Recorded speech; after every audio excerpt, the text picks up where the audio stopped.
Hello and welcome to the Autoloons YouTube channel for the latest episode of Small Cars, Small Reviews. Today, we have a car that I've been meaning to do a video on for the longest time, but somehow never got around to it. This is the Kia Stinger GT. We're going to talk about the car before we talk about the model. I'm going to start at the beginning so you understand why I like this affordable sports sedan from day one.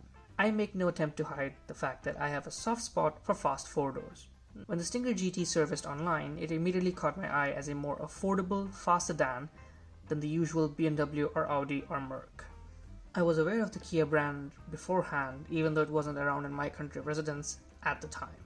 I knew they were a sister brand to Hyundai, which is a brand that I'm quite fond of for their affordable family cars that have been part of my life. I always wanted to see these brands make sportier cars at attainable prices, kind of like Skoda with the VRS variants or some of the Volkswagen variants. The Stinger GT felt like the answer to my childhood wishes. It has everything I had hoped for.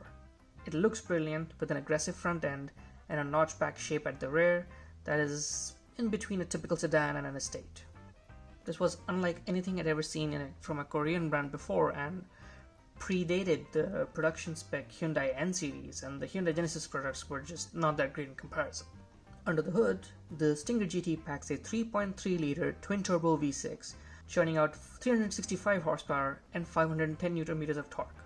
No manual shifter, but it does have paddle shifts for the 8-speed automatic, and it can do a 0 to 100 sprint in under 5 seconds, which is quick enough for a rear-wheel drive family car.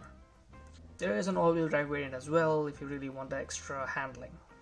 It also gets a limited slip differential, and as various reviews will show, the Stinger GT is willing to kick out the rear end if you wanted to. The GT variants even came with Brembo brakes, which were needed for the mass of the car and just looked epic. So yeah, the Stinger GT is one of those cars that an average person could think of owning one if available in their country. You know, it's like the Honda Civic Type R, but more premium, more practical, and more sporty with the twin-turbo V6 and rear-wheel drive. Kia even brought the Stinger GT when it sort of debuted where I live, and I got to see it in red. I got to see it up close and in person at like the Auto Expo. It's a lot bigger than you'd think, but it is a very complete product. Now, let's talk about the Hot Wheels model of the Kia Stinger GT. It's available in a few colors now, but this is the first version that came out in 2020 as part of that year's Factory Fresh series. This is the Metal Flake blue finish, which is quite nice and it catches the light really well.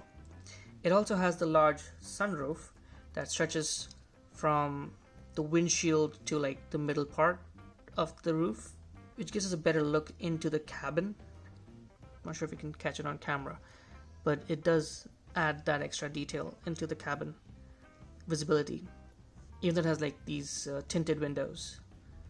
This model stands out for the detailed stickers used for the headlamps, the badges, and logos. It does justice to the grille and bumper design of the real Stinger GT.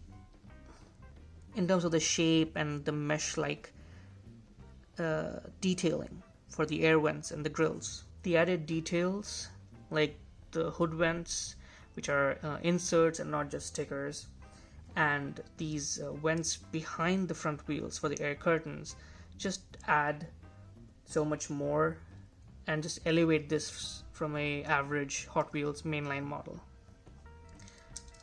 That cool attention to detail continues at the rear as well, with the rear bumper design, the tail lamps, which you can tell are connected, and it's one piece instead of just like different stickers.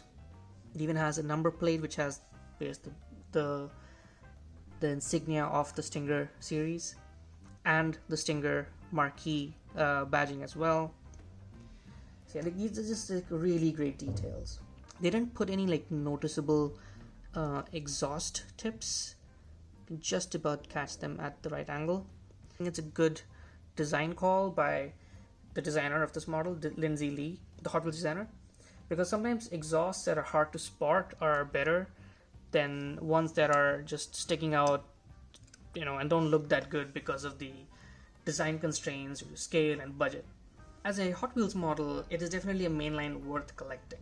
And like I mentioned earlier, it's come out in a few more colors since then.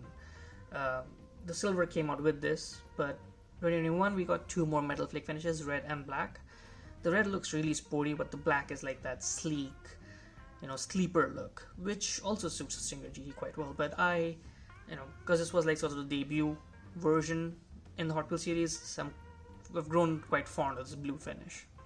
The Stinger GT is not only a cool car for what it is, it represents proof that any brand can build a fun and competent sports car with the right people involved. Boy, did Kia get the right people involved. The Stinger was engineered by the former Vice President of Engineering at BMW M, Albert Biermann, and one of the lead designers was Peter Schreier, who's also worked on the likes of the Audi TT and the first iteration of the modern VW Beetle. So the Stinger is it has all the right ingredients to make it as good as it is. Sadly, like most cars I've loved, the Stinger isn't going to be around for too long. So yeah, that's it for this episode of Small Car Small Reviews. I hope you enjoyed. Leave a like if you did. Let me know in the comments what you thought of the model and what you think of the Kia Stinger GT. And subscribe for more videos soon.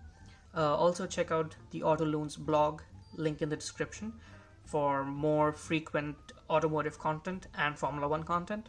That's it for now, and we'll see you in the next one. Ciao.